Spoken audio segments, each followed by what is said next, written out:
Hi everyone, I'm back. I'm James Martin, formerly a host of What's Left.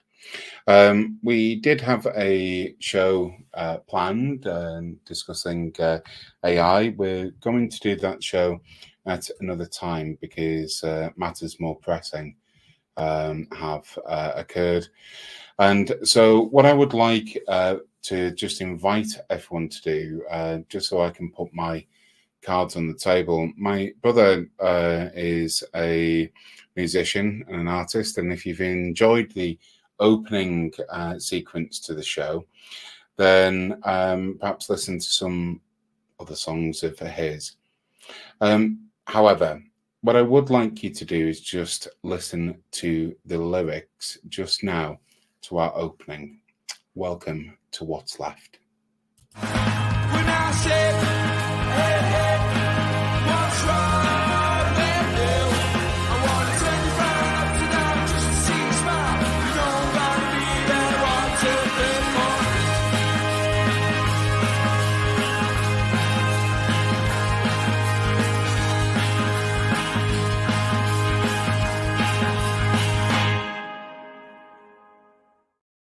Isn't the whole purpose of life to try and turn people's frowns upside down? And at this moment in time, there's far too many people who probably don't believe that they can ever smile again. What I would like to do in our shortened broadcast is just invite the actual hosts for What's Left These Days. And to start with, Renee Barnett to start off with. Hi, Renee. How are you? Sean Halsall is up next with a fancy hairdo and whatever else. And of course, my replacement and brilliant friend, long-standing, George White. Hi, George. I just want to start off. It's we've had a few discussions, perhaps in the green room. I wasn't intending to really participate in this, more to listen. But I think as discussions go, look, one of the key issues at the minute is speaking to people who are experiencing loss. And loss is something that, we all experience in life, and we become very much reflective on the impact that people have had in our lives. And it's exceptionally difficult to talk about it and to comprehend, really, how someone that we have so depended on in our journey is no longer with us anymore. And it didn't feel right. It just didn't feel right to do a show that sort of ignored the amount of loss in the world. And so I'd want to say the following, that where there are bums and bullets, guns and rockets, or bombs and bullets, if you want to say it correctly, perhaps that should be replaced with understanding and comprehension. And perhaps a lesson that we should learn from history is to try and comprehend another person's perspective, as opposed to making assumptions about someone because of the way that they look, their religion, their belief, their faith. And then making gross exaggerations about them based upon that. I'm here speaking to you. I'm not here with a gun to your head. And so that's my message, really, that peace and conversation and understanding is probably what's more required in the world than what we have right now. I don't know if any of you other guys. I just want to. Sorry, just before I invite everyone, the hosts of the show, to this. Um, I think it's the show that we had planned was to do with AI. We had one of the most brilliant people, I think, that you could speak to. As a guest. And this was Salim, if you recall from months ago, how time has flown, how the world has changed.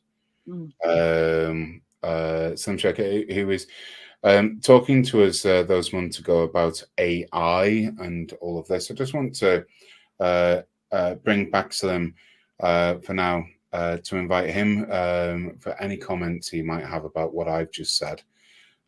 So welcome back, Slim, and thank you for joining us. And I'm sure you can appreciate why it is that we're doing this on a much briefer show than perhaps we had planned, and certainly what we wanted to talk to you about, but it just somehow didn't feel right. Anyway, that's enough from me.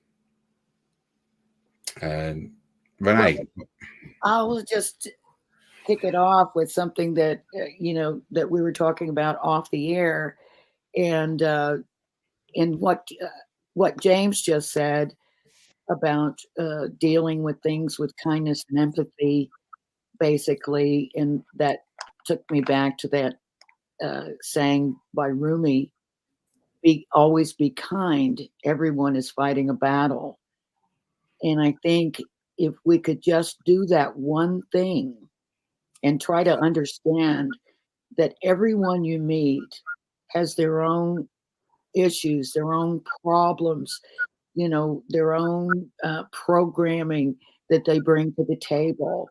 And if we could approach each other with more understanding and empathy and allowance, for to tolerate everyone to believe what they want to believe, as long as people are kind to each other. That is the thing. That's the main thing. That's what I get from being on this planet is we need to learn how to relate to each other. Absolutely. I couldn't put it in any better way.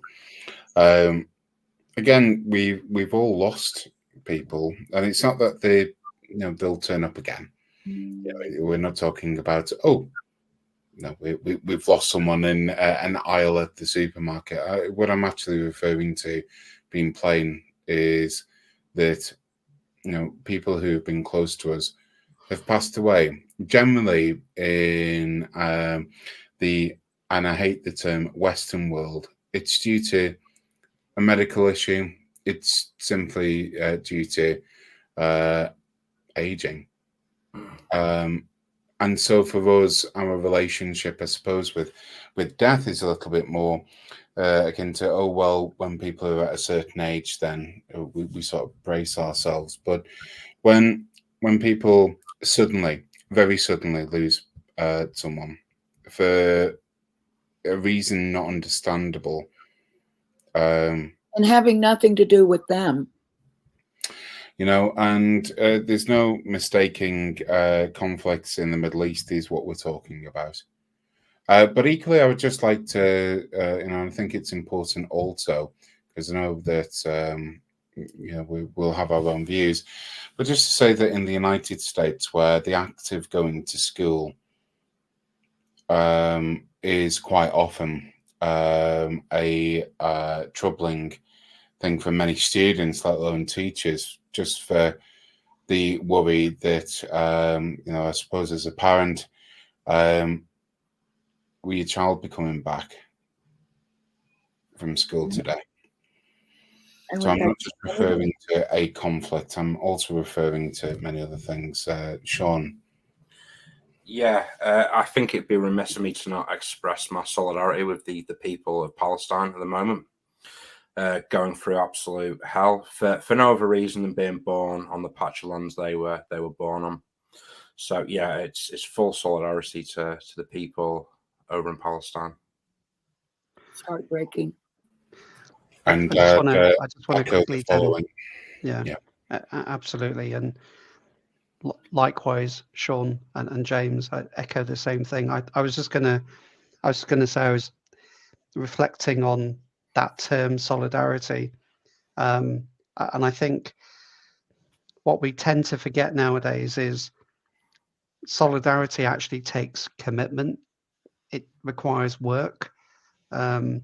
We may not live in the same bodies. We may not have the same feelings. We may not even share the same values or even language. But many of us live in the same lands. We walk on the same grounds as one another, regardless of whether it's the Middle East or any other place on this planet. And I think, Sean, to your point about the term solidarity, I just think it's important that we return to the basics, which is we are human. We are underneath the flesh and the bones and everything else. We are one. We are the same. And I hope, like I'm sure everybody on the show hopes as well, that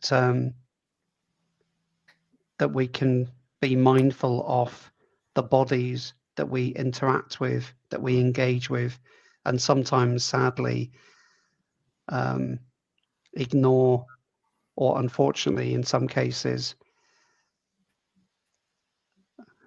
want to destroy. We're all connected, and I hope that we can take time to remember that. Absolutely. When you remove all the cultural stuff and sort of religion and all that, we all have the same sort of needs, wants, desires in life, regardless of whereabouts in the world you are. We all strive to make personal connections, to feel loved, to make sure our basic needs are met.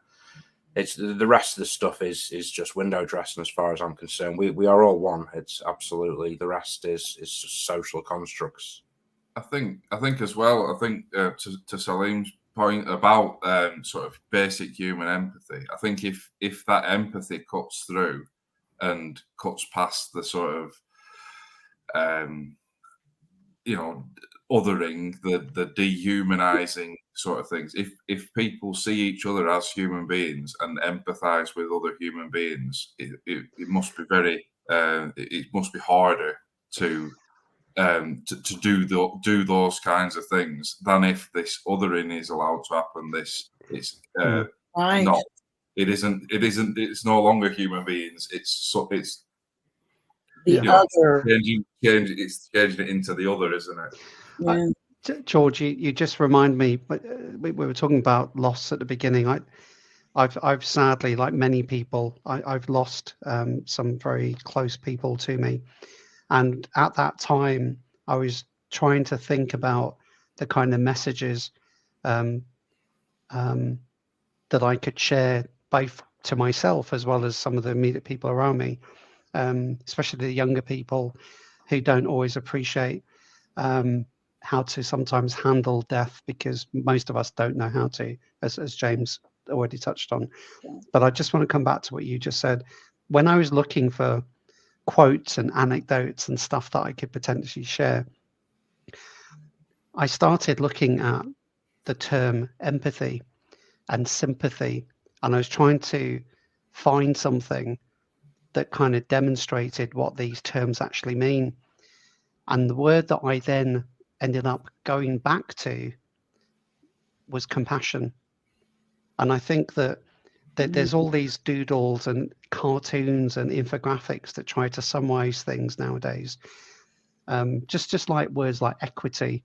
And I think people, are often forgetting or confusing some of the words that we use, despite our understanding of language. And I think that word compassion is something that we're ironically not talking about enough. I think empathy, I'm realizing for myself, is probably too loose and too almost separate. And what I mean by that is it's the other point, George, that you just alluded to. I think Right. whether we realize it or not, we're almost being pulled away from one another.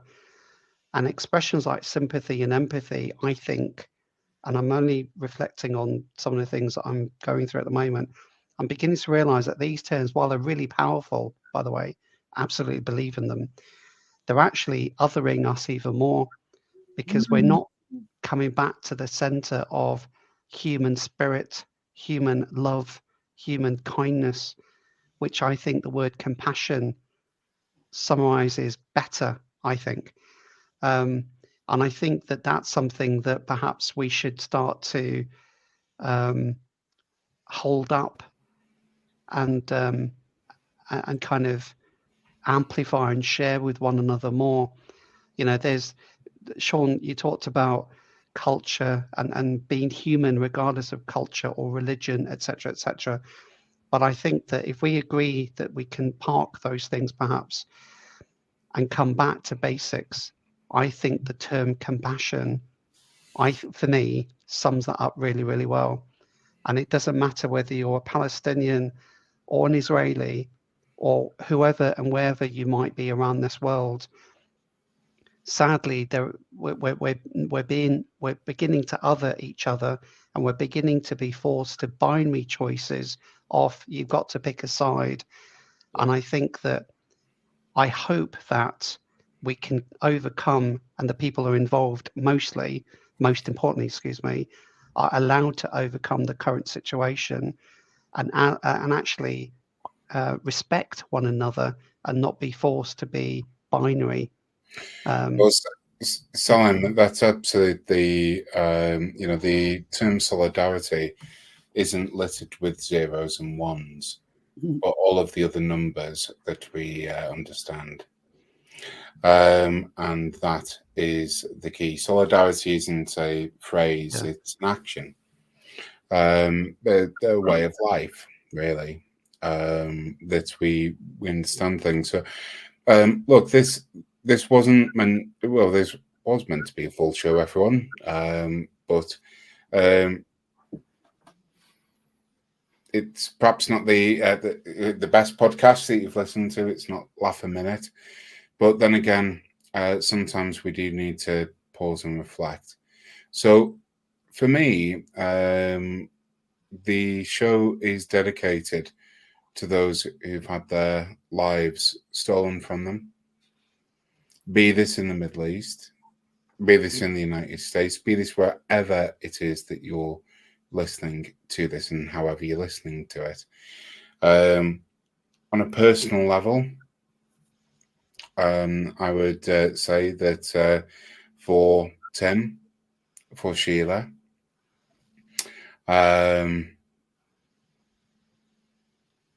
for the people that I've loved and lost and played a great influence in my life, the show is also dedicated. And for those people who unfortunately I can never meet because their lives have been taken, just always remember solidarity and compassion aren't words, it's a way of life. Now, I will just invite everyone else to, if there's anyone that you want to dedicate the show to personally, then please do. And I'll conclude with just a few thoughts. Well, I'd like to, for my part, dedicate this show to my daughter, Jolie, my best friend for 50 years, Myrna, and my good friend and sounding board, Gloria, who I've lost recently. And also, I want to also just make mention of what's going on in Ukraine, because with all the other news and with what's going on in our Congress here, it seems that we're ready, willing, and able to fund tons of weaponry for Israel, but they don't want to do anything to support even humanitarian aid for Ukraine. So I'd like to say Slava Ukraine. Well said. Yeah, so anyone who knows me knows I lost my best friend a couple of years ago, my mum, Carol Halsall. She's the reason I have the politics I have. She was very, very fiery, and sort of there was no way I was ending up doing anything other than what I've been doing for the last few years with her. As my mum. And again, everyone around the world who's sort of lost loved ones through conflict or any other reason, absolutely solidarity again. And as Jay said, it's a doing word and a word we all understand very well in our movement. And Sean, do you know what? Physically, I never met your mum, but in a way, because the key to immortality is, in fact, the influence that those who've left us, the influence that they have on our lives. And so, you know, I've met your mum because she's live and well in everything that you do, and I'm very proud of you. I will just say that. George, I'd like to. I'll not name anybody particularly, but there's people that I have in mind who've brought me through in the movement and passed on a tradition to me, which I'm very, very grateful for. A certain way of thinking, a certain way of understanding the world, which has shaped most of the things that I've done since that point. So I'd like to dedicate it to those fallen comrades. So I'd like to mention my mum, and my mum's name was Sophia, and she passed away about 3 months ago now. And I also lost a first cousin called Farouk, and I think something, James, you just said, which is so lovely, in my life and the way I've been brought up. We generally believe that that our prayers benefit and elevate those people who've passed away. I believe in an afterlife, and I continue to pray for all people, regardless of their nationalities and cultures and background, who've been oppressed or persecuted, or unfortunately have died because of wars and other things which are happening today around the world, regardless of the peoples and the places and so on.